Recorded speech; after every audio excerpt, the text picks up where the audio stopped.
Bhagavate Vasudevaya.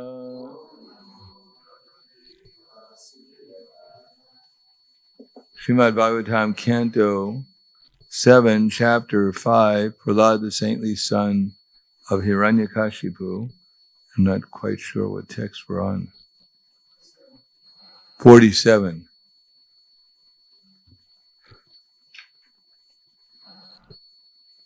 So I'm just going to read the translations because there's no purports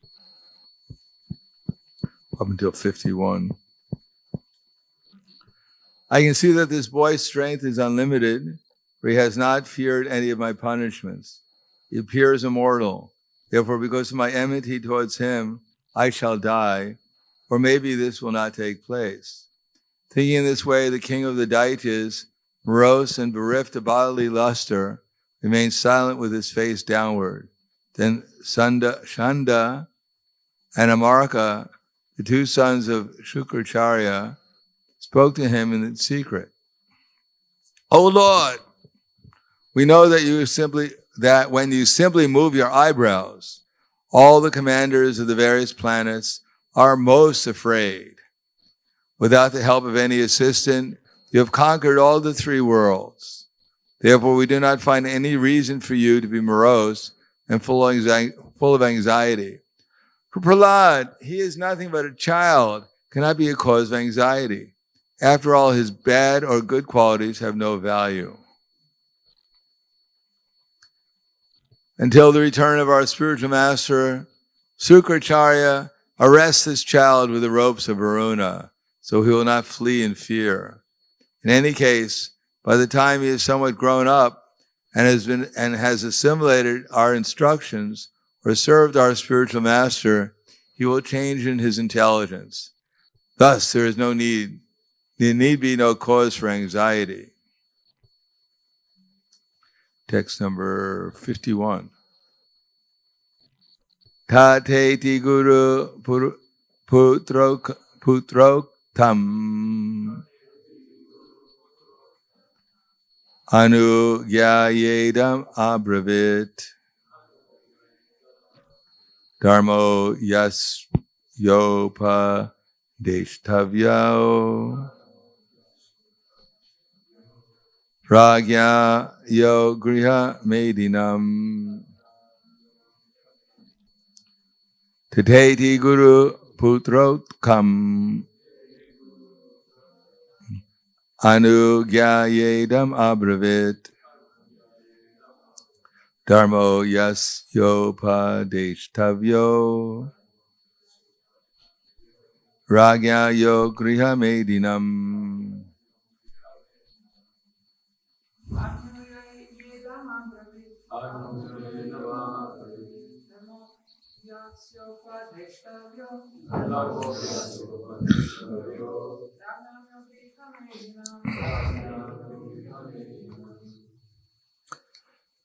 Tata, in this way, iti, thus, Guru Putra Uttam, advised by Shanda and Amarka, the sons of Shukracharya,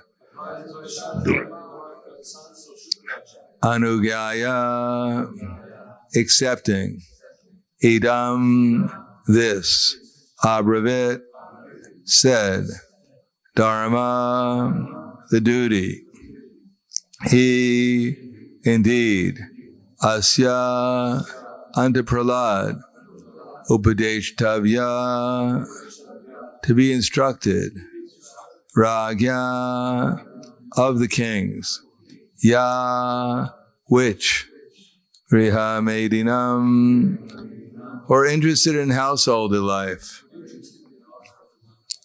Translation and purport by His Divine Grace A.C. Bhaktivedanta Swami Srila Prabhupada.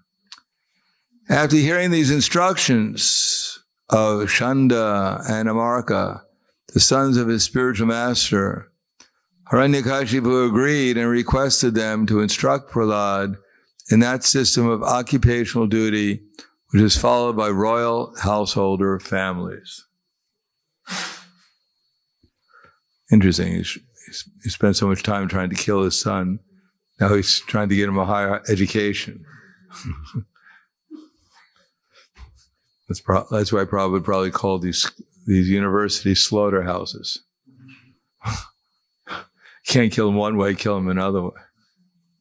Send him to school.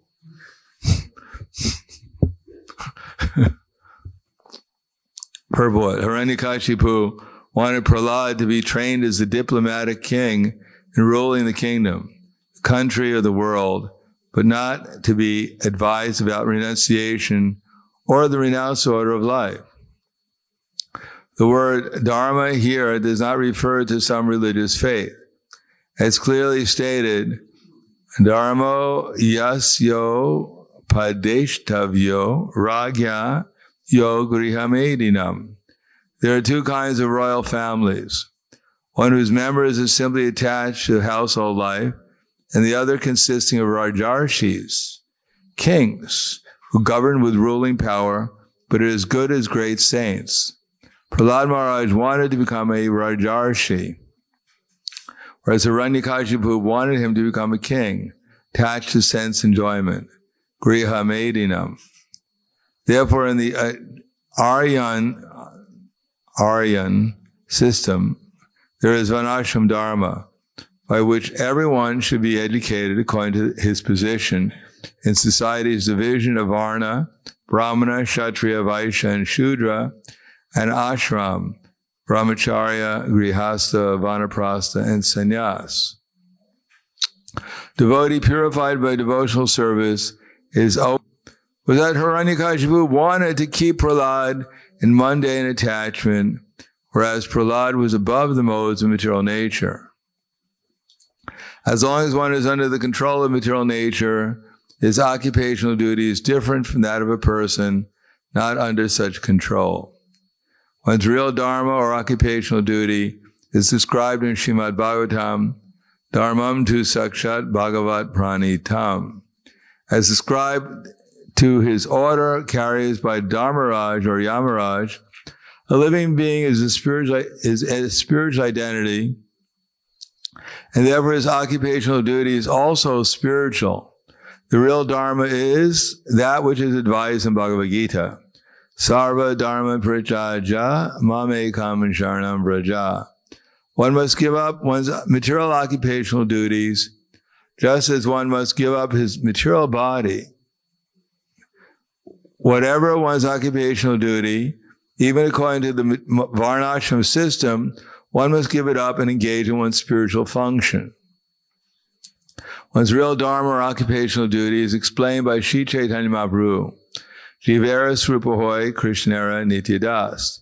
Every living being is an eternal servant of Krishna. That is one's real occupational duty. Namo Vishnu Padaya Krishna Prestaya Bhutaya Srimate Bhaktivedanta Swami Namane Namaste Saraswati Deve Gauravani Pacharane Nirvishesha Shunyavadi Paskadyade Satarne. This is called a transcendental garland. If you put this on, you definitely have to get into transcendence to tolerate it. These spikes are,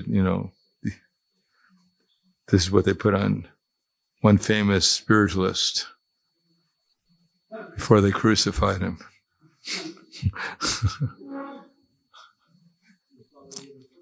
What's that? Shoulders. Mostly it's the shoulders. Namo Vishnu Padaya Krishna Prestaya Bhutaya Srimate Bhaktivedanta Swami Namane Namaste Saraswati Deve Gauravani Pacharane Nirvishesha Shunyavadi Paskadyade Sadharane. Sometimes it seems a little confusing exactly what is the order of Srimad Bhagavatam. We know that Prabhupada says the first two cantos are to take us out of the Bali concept of life. And we know that the 10th canto deals with Krishna's pastimes and the internal energy. And then we have in between rather unusual stories from different times. Like, for instance, we have the beginning with the 8th canto and the 9th canto. 9th canto is, if you're reading Bhagavatam in sequence, it's a very good canto because you can just breeze over it quite quickly. It's just full of names of kings and dynasties. It's and most of us, we don't know who these people are, who these kings are, so it's not difficult to read. Difficult to give a class on. Especially for some of their names. In any case, and the 8th canto deals with, even the 9th canto, deals with rather heavily Purvachita and Purava,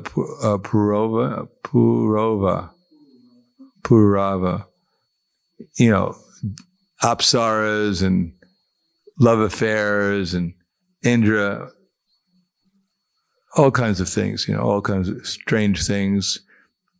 So Pahata, sacrificed.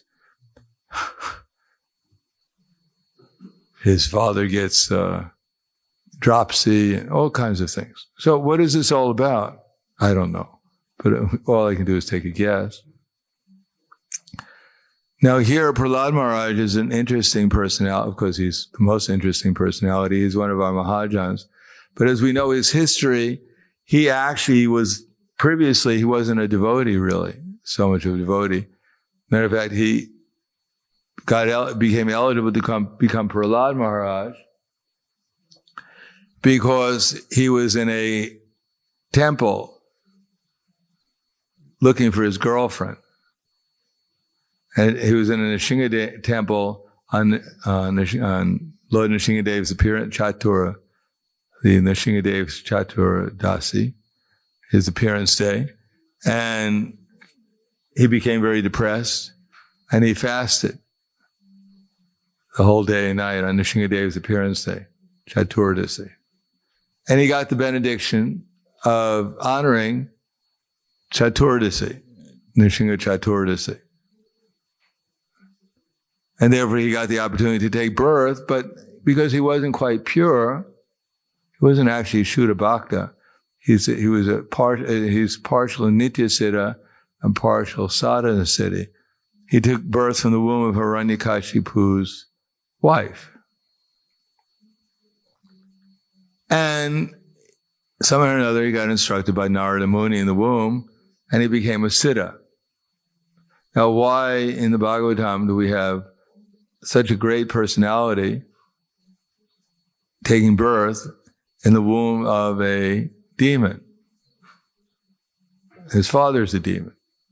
Well, one thing we know that Srimad Bhagavatam, especially the one that we're given, is for this age. It's not for the residents of the heavenly planets. They have Bhagavatams which are thousands of times bigger than ours.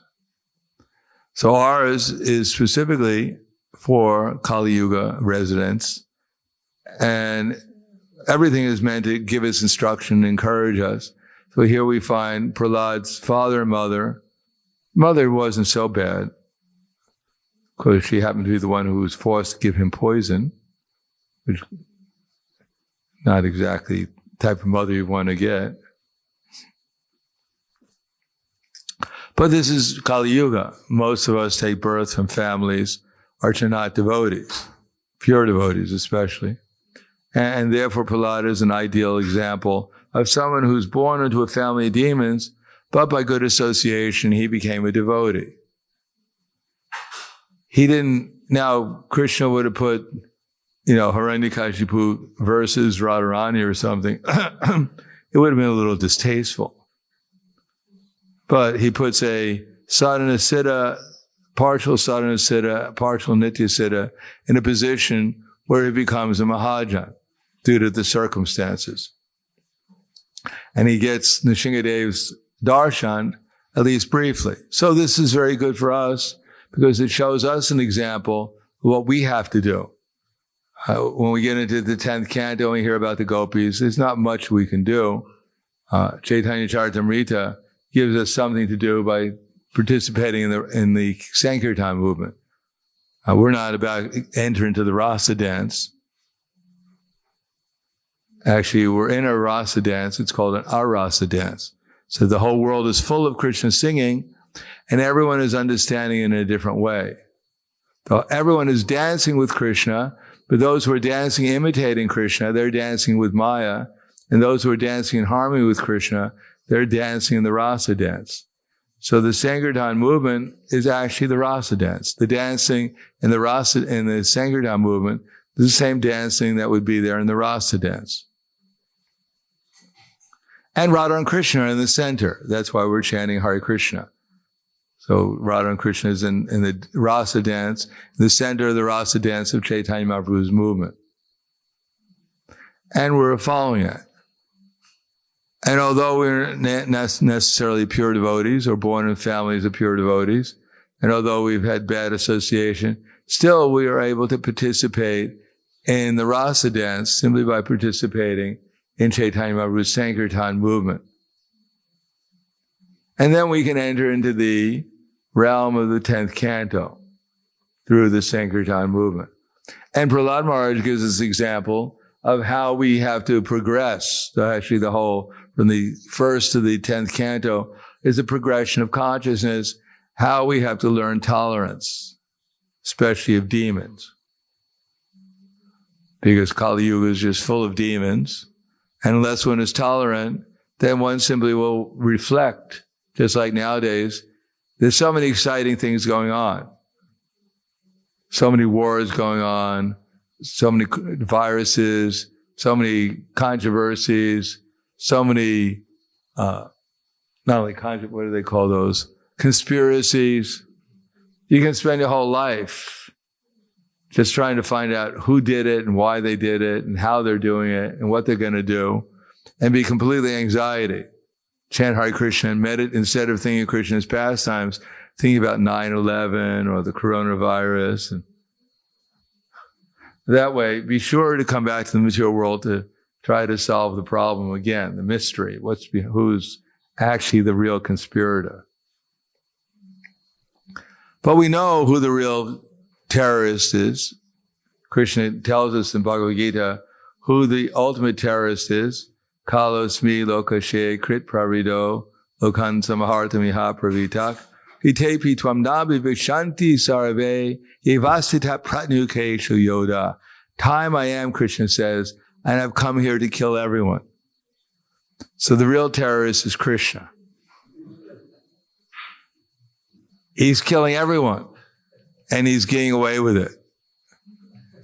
Even you go and make a complaint to the police department and tell them, I found out who the murderer is.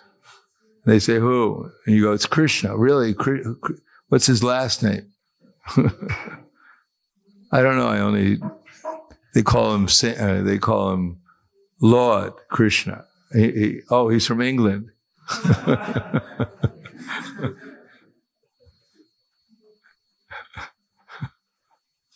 I don't think so,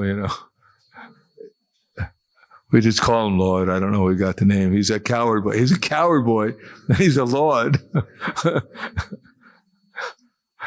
What color is he?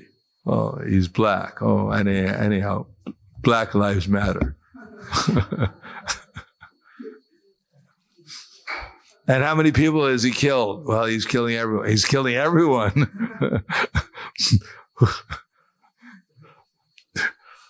Who's he working with? Who's his followers? Oh, they're living in Zaventov in Slovenia. What's the address? 26, I think.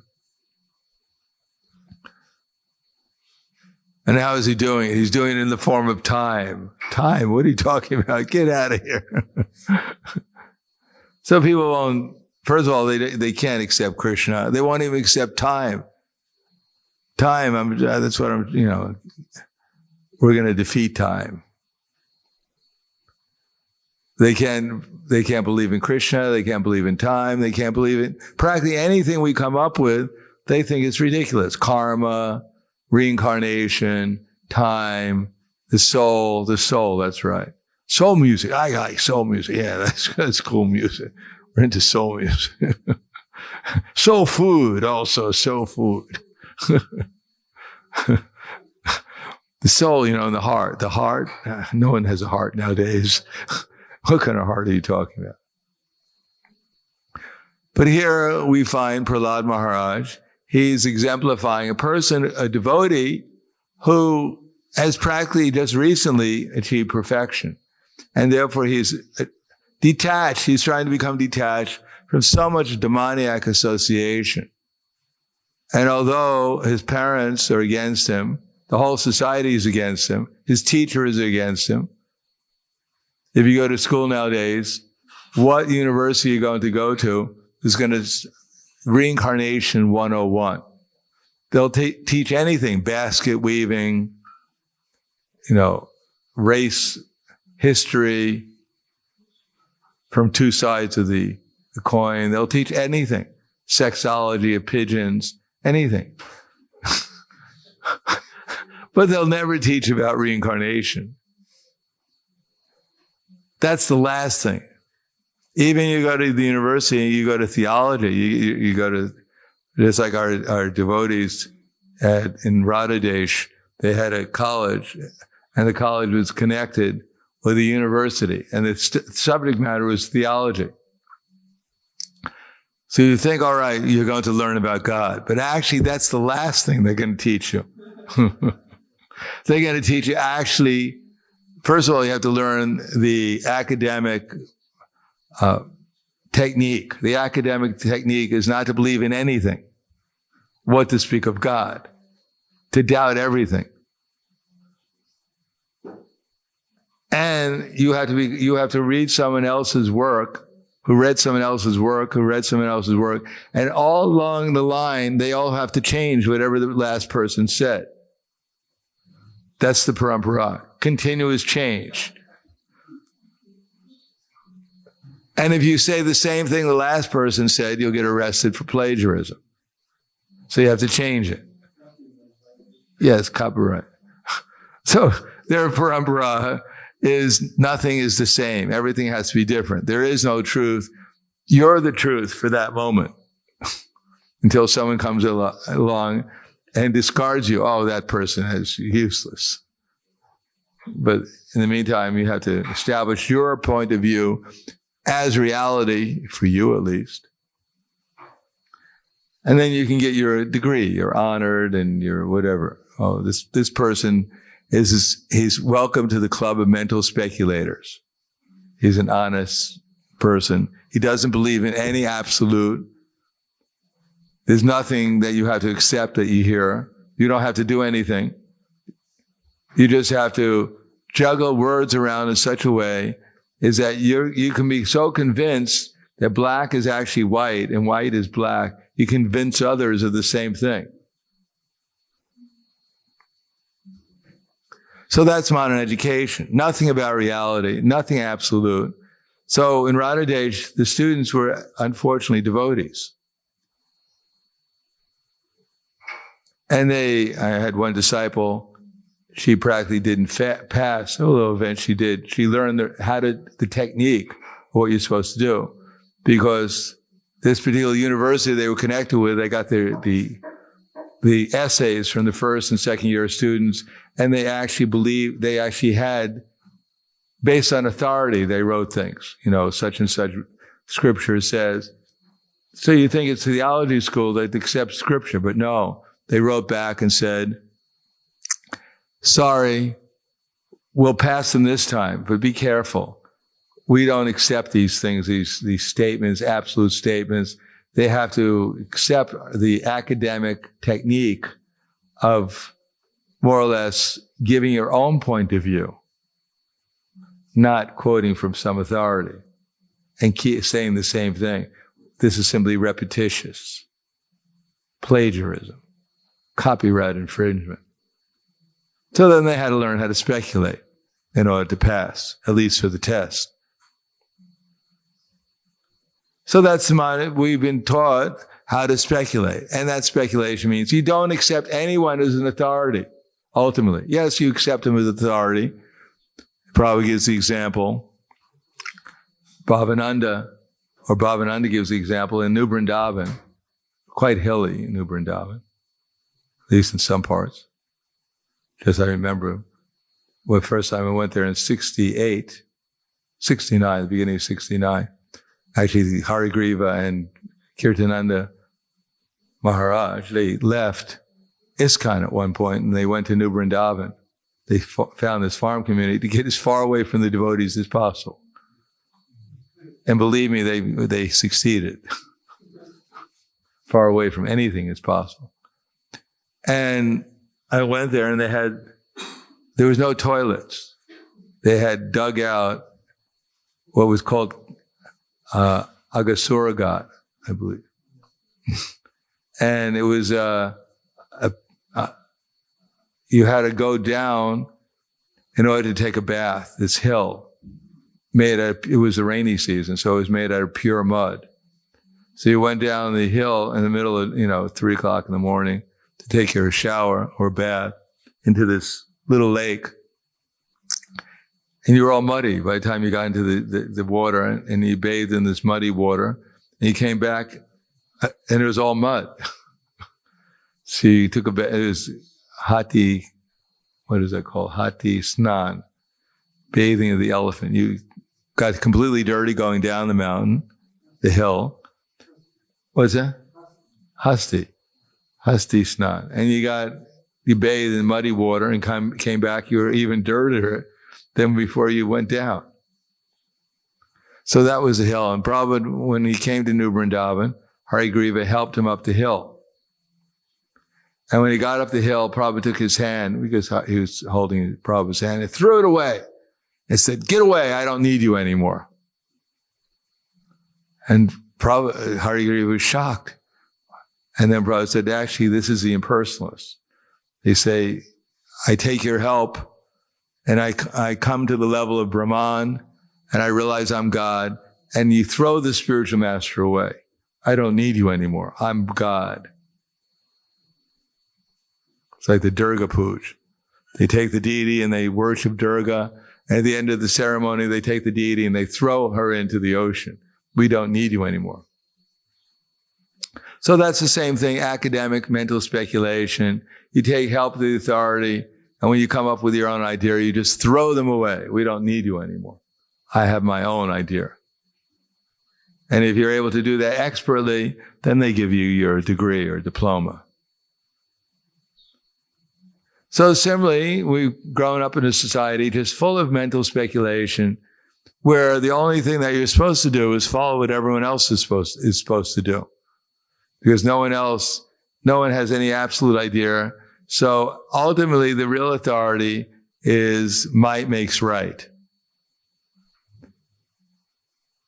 If I have a bigger stick, then I'm a bigger authority. And if you get out of line, like a herd of goats or a herd of cows, then I beat you. So that's modern society. Everyone is afraid. They don't want to get out of line. And if they're allowed to get out of line, it's because the authorities sanction it.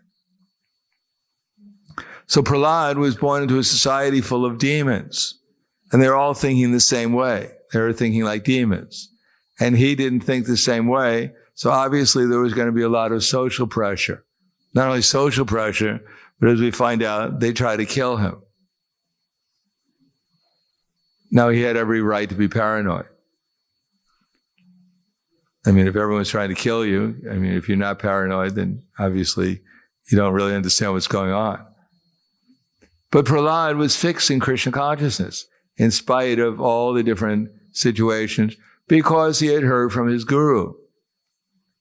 And it just so happened he heard from his guru, who was conscious in the womb. Therefore, he had nothing else to do. He had no distractions. There was no internet in the womb. He didn't have to answer email. Everything was perfect. He just sat there and listened. And he didn't know anything else to do. So he actually absorbed what Narada Muni said, so much so that when he took birth in complete Krishna consciousness. And therefore, he was unaffected by society. So he sets an example for us who are born in similar circumstances, where the whole society is full of mental speculators.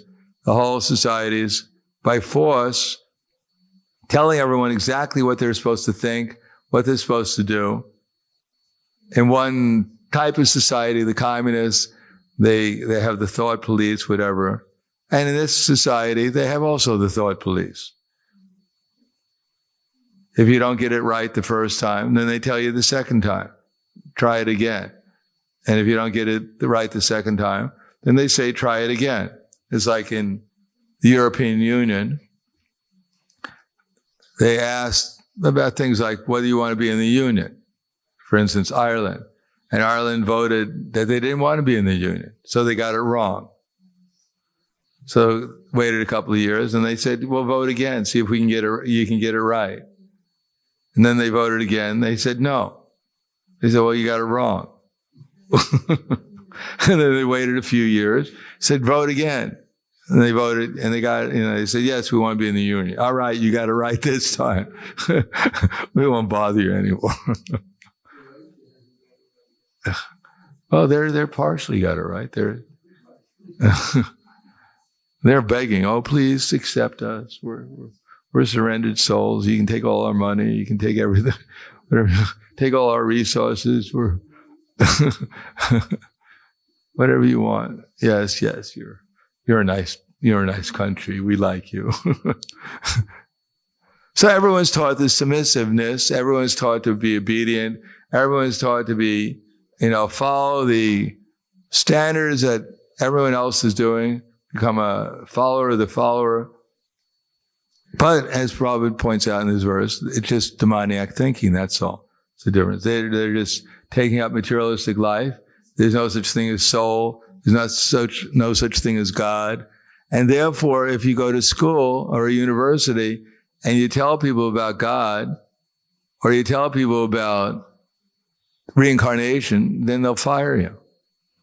I went to school for, 2 years as a devotee, with a shaven head and tilak and robes. And believe me, they didn't appreciate it, especially at that time. Buffalo. I also I got accepted to the University of Texas later on to do more study, but didn't quite make it. I joined Radha Damodar. Oh, well, Texas, they almost shot me there. They arrested us for chanting on the street. When I was in the police station, I was chanting Hare Krishna, and the policeman came up with a gun. He was going to hit me with a gun for chanting. He said, stop chanting. So I thought, well, he's a demon.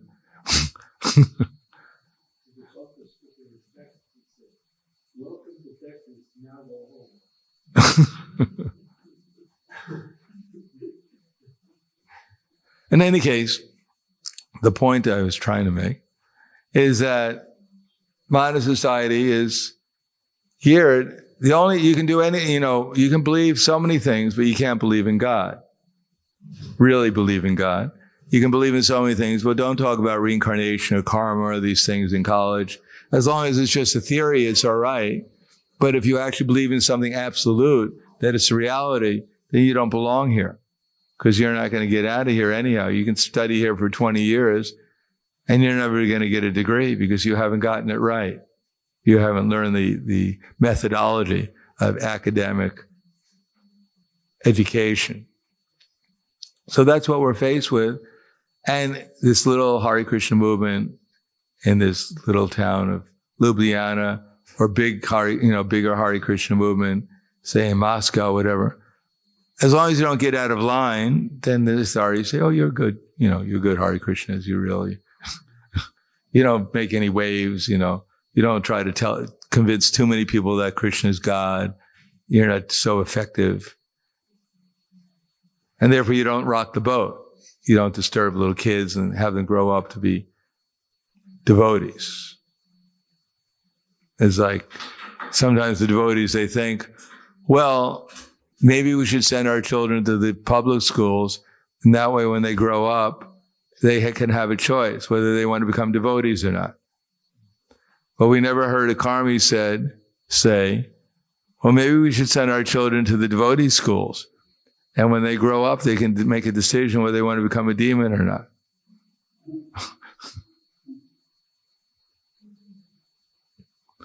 So the point is that here in Srimad Bhagavatam, we have Prahlad Maharaj faced with so many difficulties, so many obstacles, so much bad association, but because he got education from an early point, from an early start and became completely detached. And because he got the higher taste of Krishna consciousness, therefore he was unaffected by all his bad association. So similarly, ourselves, we're starting a little late, most of us, and therefore we should try to put aside all this materialistic association. Try to remember if we remember our materialistic association, don't take it so seriously. Try to remain absorbed in Krishna consciousness like Prahlad Maharaj. And gradually Krishna will protect us, as Maharaj was saying yesterday. And Krishna will protect us in so many different ways. Our faith will develop. And instead of becoming out obedient servants in modern society, we'll be respectful. We always have to be gentlemen and ladies and gentlemen. But at the same time, we'll be fixed in Krishna consciousness, undisturbed by so much bad association. Modern society is simply bad association and increasingly becoming worse, less and less civilized.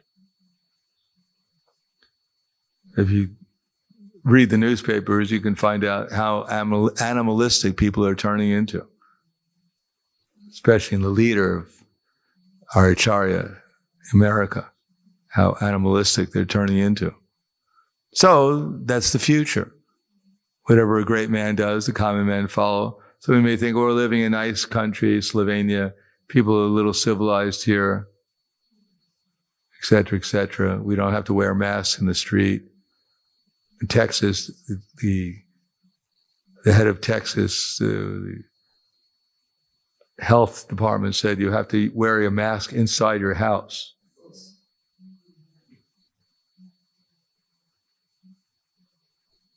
They don't want you to breathe. You took an extra gulp of oxygen. Watch out. Outside, inside, everywhere. So at least here it's more civilized. But because the Acharya is doing something, we can expect that eventually others will follow, as long as America is the Acharya. Then other countries follow, and they'll get everyone has accepted Coca-Cola is the real thing. Disney has become, Mickey Mouse has become everyone's friend. Superman is flying everywhere. He doesn't even need a passport. So whatever great man follows. So we can understand that we have to take shelter of Krishna here because things will also deteriorate everywhere in Kali Yuga. And unless the Hare Krishna movement becomes strong and is able to not take so much shelter of demoniac influence like the Shanandas and Amarkas and the Hiranyakashipus and the Sukracharyas, then we won't be effective. And as a matter of fact, we'll become influenced rather than influencing them. So I'll stop there. Thank you. Any questions? Yes. With reference to your beginning, when you mentioned Prahlad Maharaj's, how he actually got that mercy, fasted on Lord Nrsingadev's appearance. So I also heard, but I have no reference or understanding at all, that Nrsingadev has performed other pastimes, other places. Do you have any knowledge of any of those incidents or scriptures that talk about those pastimes? Well, no, I don't. Because I was asked that question on Nrsingadev's appearance day, and I couldn't answer it either. But someone told me there are at least 2 references in scripture, but they couldn't validate it. So, well, in Srimad Bhagavatam, we have, for instance, Varaha appears multiple times, Buddha appears multiple times. So Krishna's incarnations are coming multiple times. Nrsingadev only is one pastime is given, but we can understand it's, for instance, it mentions in Chaitanya Charitamrita that Hiranyakashipu and Shishupal and Dandavakra, they're perpetually coming. That there are 3, there have been multiple Hiranyakashipus, multiple Shishupals, multiple Hiranyakshas, and most of the time, they're actually demons. Just in this time, they happen to be devotees who fell from Vaikuntha. So we can understand that Krishna is also coming to kill them. So these are Nitya Leela. Anything else? Yesterday was I think, what time did you come back? 11:30 or something? 12 o'clock? 10:30. Oh, you made it back at 10:30. We made it back about that time too, a little before that. What's that? No, I think we came a little later than that. We left there at 8:30. I don't think we got here. So we stopped the kirtan it was 8 o'clock when we stopped. Was that? Yesterday. Anyhow, something like that. It was 8 o'clock when I stopped chanting. So anyhow, everyone came a little late, so I guess everyone's going to catch up on their sleep. Thank you very much. Grantaraj Srimad Bhagavatam ki jai, Srila Prabhupada ki jai, Gaur Premanande Haribo.